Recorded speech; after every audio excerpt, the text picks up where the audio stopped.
بسم اللہ الرحمن الرحیم۔ کافر ہے عتبہ بن ابی وقاص، اس نے ایک طرف سے ہو کر پتھر اٹھایا اور آپ کو مارا زور سے۔ صحابہ کی نظریں تھی تلواروں پر، نیزوں پر، تیروں پر، وہ پتھر نظروں سے نکل گیا، لہذا وہ ان کے اندر کو چیرتا ہوا جا کر میرے نبی کے منہ پر یہاں لگا، اور آپ سیدھا پیچھے ایسے گئے، پیچھے یوں، پیچھے ایک کھڈا تھا، وہ یہاں گردن میں لگا کنارہ، تو آپ بے ہوش ہو گئے، دانت بھی ٹوٹ گئے، چہرہ بھی خون و خون ہو گیا، اب بے ہوش ہو کے یوں گر گئے۔ صحابہ نے سمجھا آپ شہید ہو گئے، تو سب نے زار و قطار رونا شروع کر دیا۔ تھوڑی دیر کے بعد آپ کو ہوش آیا تو صحابہ نے عرض کی یا رسول اللہ اب تو ان کے لیے بد دعا فرما دیں، وہ نبیوں میں رحمت لقب پانے والا، مرادیں غریبوں کی برلانے والا، غریبوں کا والی، یتیموں کا مولا۔ تو اب تو حق تھا کہ آپ بد دعا کرتے۔ یہ سامنے امت نہیں ہے، قاتل کھڑے ہیں کافر۔ آپ نے ہاتھ اٹھائے، صحابہ سمجھے کہ ہوں انہاں دے بیڑے بڑھ گئے۔ اللہم اغفر لقومی فإنہم لا یعلمون، اللہ میری قوم کو معاف کر، انہیں میرا پتہ کوئی نہیں ہے۔ دیکھو میرے بھائیو، جس نے کافروں کے ساتھ یہ ہمدردی کے قتل کرنے والوں کے لیے دعا مانگی ہے، تو مسلمان ہو کر ایک دوسرے کو سلام کرنا چھوڑ چکے، ایک دوسرے کے پیچھے نمازیں پڑھنا چھوڑ چکے، ایک دوسرے پر کفر کے فتوے لگا کے بیٹھے ہوئے۔ مجھے بتاؤ تم میرے نبی کے ساتھ کیا کر رہے؟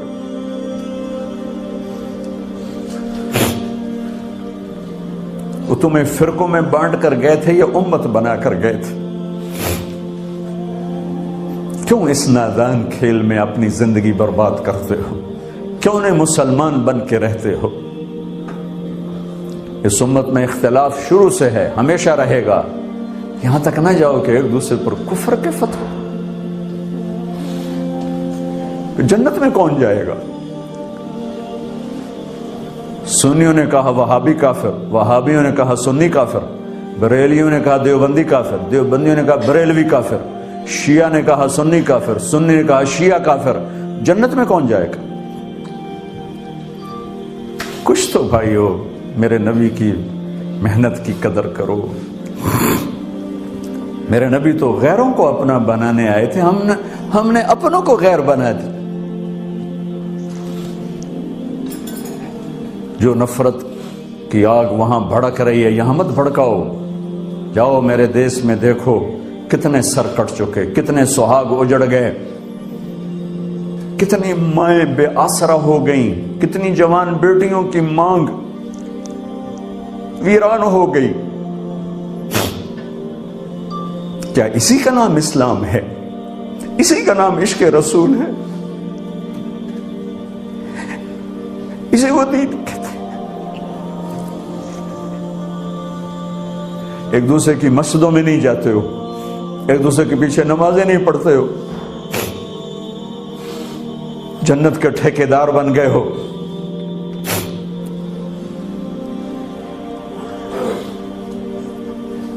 میرے نبی تو عبداللہ بن ابی کا جنازہ پڑھانے کھڑے ہو گئے تھے،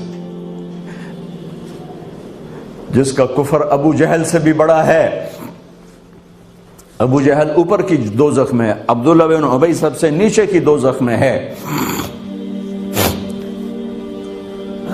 ان کے بیٹے آئے، یا رسول اللہ میرا باپ مر گیا ہے، اپنا کرتا دے دیں گے، میں اس کو کفن دے دوں۔ آپ نے کہا لے لو، کرتا اتار کے دے دیا۔ آپ کہتے بدبخت منافق، دفع ہو جا۔ کہ یا رسول اللہ آپ جنازہ پڑھائیں گے؟ کہاں پڑھاؤں گا؟ باقی منافقوں کا تو کسی کو پتہ نہیں تھا سوائے اللہ کے نبی کے، لیکن عبداللہ بن ابی کا منافق ہونا تو سب کو معلوم تھا۔ آپ جنازے کے لیے عمر سامنے آ گئے، یا رسول اللہ یہ کون ہے؟ کہ مجھے پتا ہے کون ہے، تو آپ اس کا جنازہ کیوں پڑھا رہے؟ کہ شاید اللہ معاف کر دے۔ کہ عمر پیچھے ہٹ جا، مجھے پتا ہے یہ کون۔ میرے اللہ نے کہا ہے تو ان کے لیے دعا کر یا نہ کر، میں معاف نہیں کروں گا، میں کرتا ہوں شاید اللہ معاف کر دے۔ پھر فرمایا کہ میرے اللہ نے کہا اگر تو 70 دفعہ بھی ان کے لیے دعا کر تو میں معاف نہیں کروں گا۔ اگر میرا اللہ کہتا اے میرے محبوب اگر آپ 70 دفعہ اس کے لیے دعا کریں گے تو میں معاف کر دوں گا. تو میں اس کم بخت کا 70 دفعہ جنازہ پڑھا دیتا. مجھے بتاؤ تم کہاں سے یہ دین لے کر آئے ہو جس میں تم فرقوں میں بٹ گئے ہو, نفرتوں کی آگ تم نے لگا دی ہے. یہ کہاں سے اسلام آیا ہے؟ میں تمہیں اللہ اس کے رسول کا واسطہ دیتا ہوں. امت بن کے رہو, مسلم بن کے رہو, کوئی گنجائش نہیں. اپنے اپنے عقیدے پر پکے رہو, دوسرے کے لیے گنجائش رکھو. کیوں اس قدر ظلم و ستم ڈھائے ہوئے ہیں؟ میں نیا تبلیغ میں گیا, کالج سے نکلا, ہماری جماعت ایک گاؤں میں گئی, ایک مسجد میں, تو امام صاحب آئے, ہمیں ماں بہن کی گالیاں دی اور ہمارے بستر اٹھا کے باہر مسجد دھوو, کتے اندر واڑائے. میں حیران پریشان, میں تو کوئی نہیں جانتا تھا کہ مذہب کیا ہوتا ہے, فرقے کیا ہوتا ہے. میں تو کالج میں گانے والا تھا, ناچنے والا تھا, جنید جمشید کی طرح. مجھے تو دین کا پتہ تبلیغ سے پتہ چلا. میں حیران پریشان کہ یہ مولانا صاحب کہہ رہے ہیں کہ یہ گستاخ رسول ہیں, اور مسجد دھو دو باہر کھڑے ہو, یہ مسجد میں کھڑے ہو کر ماں کی گالی دے رہے ہیں, بہن کی گالی دے رہے ہیں.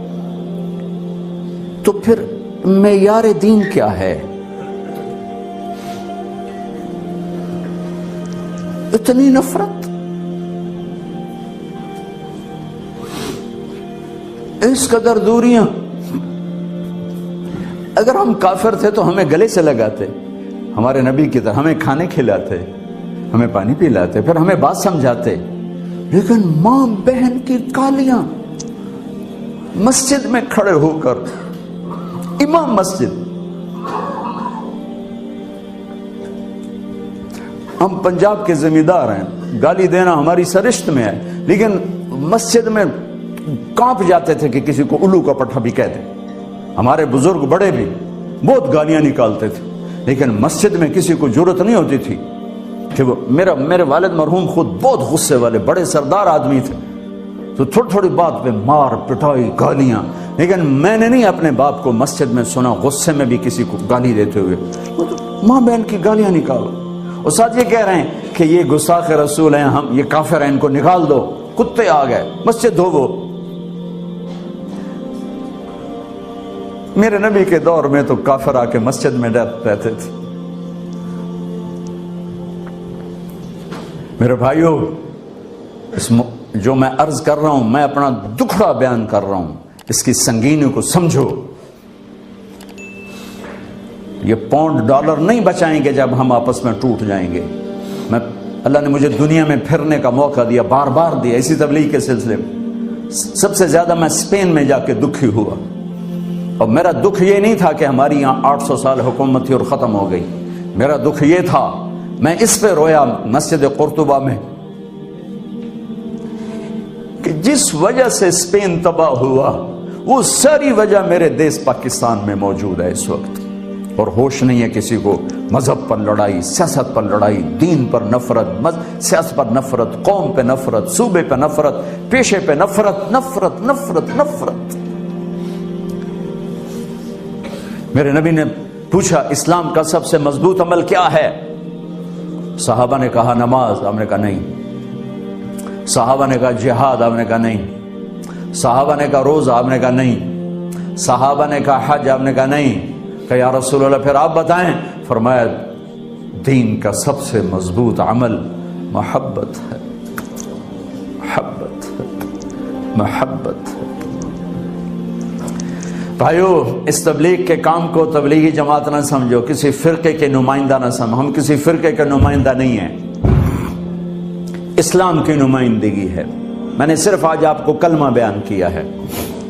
یہ اسلام کی نمائندگی, یہ دین کی نمائندگی ہے. اس کے لیے ہم وقت مانگتے ہیں, آپ سے بھی مانگ رہے ہیں.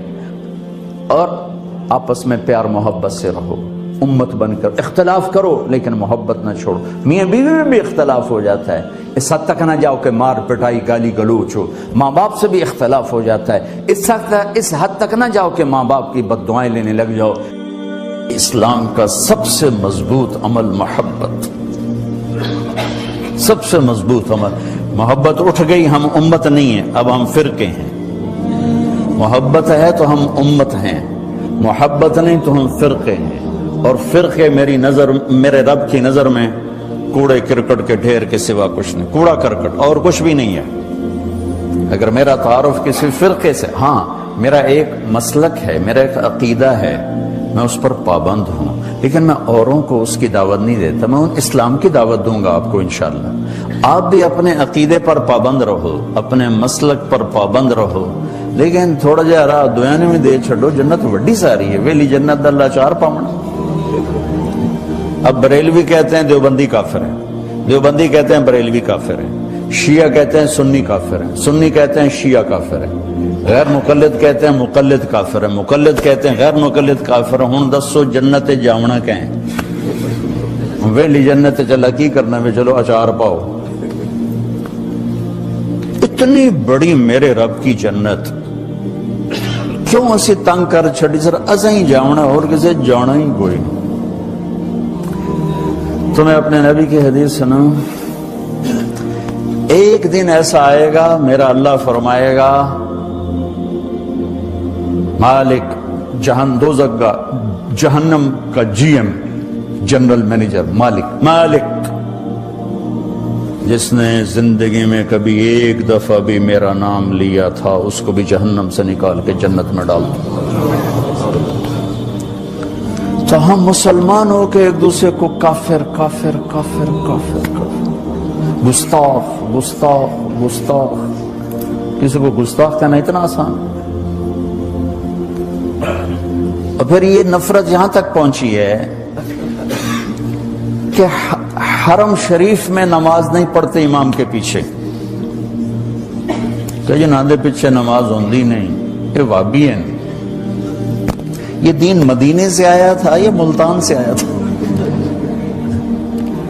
مکے سے آیا تھا یا لاہور سے آیا تھا؟